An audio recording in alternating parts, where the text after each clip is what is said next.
কোরআনকে যদি প্রশ্ন করা হয়, ও কোরআন তোমাকে পৃথিবীতে কে নাজিল করলো, কোরআন সঙ্গে সঙ্গে উত্তর দিবেন তানসিলাম মিম্মান খালাকাল আরদা ওয়াস সামাওয়াতিল উলা।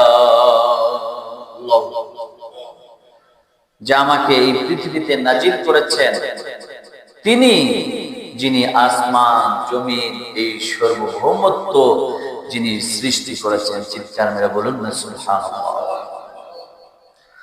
কোরআনকে যদি প্রশ্ন করা হয়, কোরআন তোমাকে যে নাজিল করলো তোমাকে কোথায় সংরক্ষণ করে রেখেছে, কোরআন বলে দেন বাল হুয়া কুরআনুম মাজিদুন ফি লাওহিন মাহফুজ। আল্লাহু আকবার। কোরআন উত্তর দিচ্ছে যে আল্লাহ পাক রব্বুল আলামিন প্রথম আসমান বাইতুল্লাহ নামক ইজ্জা ওই স্থানে আমাকে নাজিল করে রেখেছে। বাল হুয়া কুরআন, তিনি মহাগ্রন্থ আল কোরআনুল কারীমকে আল্লাহ পাক রব্বুল আলামিন যে সংরক্ষিত ফলকে নাজিল করে রেখেছেন। চিৎকার মেরে বলুন সুবহানাল্লাহ। কোরআনকে যদি প্রশ্ন করা হয়, ও কোরআন তুমি পৃথিবীতে কোন মাসে নাজিল হয়েছো, কোন মাসে তুমি এই পৃথিবীতে নাজিল হয়েছো, কোরআনুল কারীম বলে দেন শাহরু রমাদানাল্লাযী উনজিলা ফীহিল কুরআনু হুদাল লিন-নাস ওয়া বায়্যিনাতিন মিনাল হুদা। কোরআন বলতেছেন যে আমি এমনই একটি মাসে নাজিল হয়েছি যে মাসটির নাম ছিল মাহে রমজান। চিৎকার মেরে বলুন সুবহানাল্লাহ। কোরআনকে যদি প্রশ্ন করা হয়, কোরআন তুমি যে পৃথিবীতে নাজিল হয়েছো রমজান মাসে, ঠিক আছে, কিন্তু তুমি দিনের বেলায় এসেছো না রাতের বেলায় এসেছো, কোরআন বলে দেন ইন্না আনজালনাহু ফি লাইলাতিল কদর। আল্লাহু আকবার। বলতেছে আমি কদরের রজনীতে এই পৃথিবীতে নাজিল হয়েছে। চিৎকার মেরে বলুন সুবহানাল্লাহ। কোরআনকে যদি প্রশ্ন করা হয়, কোরআন তুমি কার উপর নাজিল হয়েছো, কোরআন বলেন ওয়া আমিনু বিমা নাযালতু মুসাদ্দিকাল লিমা বাইনাকুম।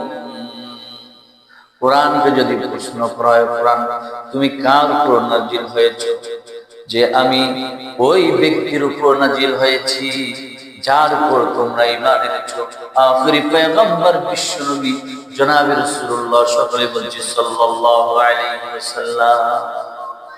কোরআনকে যদি প্রশ্ন করি, কোরআন তুমি এই পৃথিবীতে যে নাজিল হয়েছো কি উদ্দেশ্যে নাজিল হয়েছো, কেন তুমি নাজিল হয়েছো, তোমার উদ্দেশ্যটা কি, তোমার মিশনটা কি, কোরআন বলে দেন লিতুখরিজান নাসা মিনাল যুলুমাতি ইলান নূর।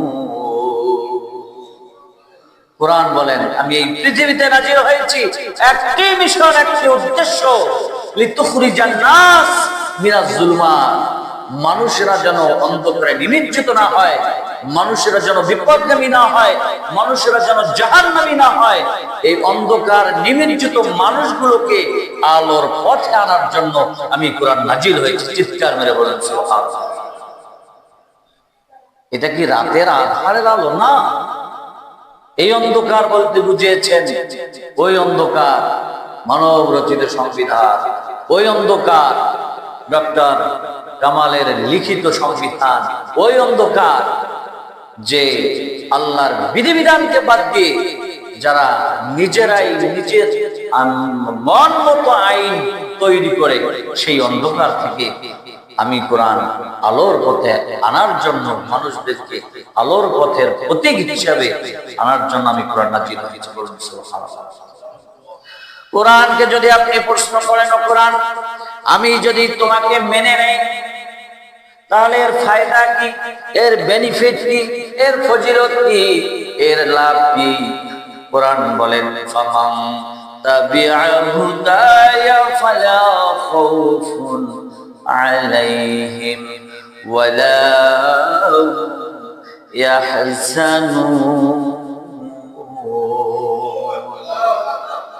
কোরআন বলতেছে ফামান তাবিআ হুদায়া, এই হুদা নামক গ্রন্থ, এই কোরআনকে যদি তোমরা তোমাদের ব্যক্তি জীবনে, পারিবারিক জীবনে, সামাজিক জীবনে, রাষ্ট্রীয় জীবনে, আন্তর্জাতিক জীবনে, অর্থাৎ রান্নাঘর থেকে পার্লামেন্ট পর্যন্ত তোমরা যদি এটি মেনে নাও, ফালা খাউফুন আলাইহিম ওয়ালা হুম ইয়াহজানুন, তাহলে তোমাদের কাল হাসরের ময়দানে তোমাদের কোনো ভয় থাকবে না, তোমাদের কোনো চিন্তাও থাকবে না, তোমরা সরাসরি আল্লাহর জান্নাতে প্রবেশ করবে। বলুন না সুবহানাল্লাহ। ফালা খাউফুন আলাইহিম ওয়ালা হুম ইয়াহজানুন, তোমাদের কোনো ভয় থাকবে না, তোমাদের কোনো চিন্তা থাকবে না।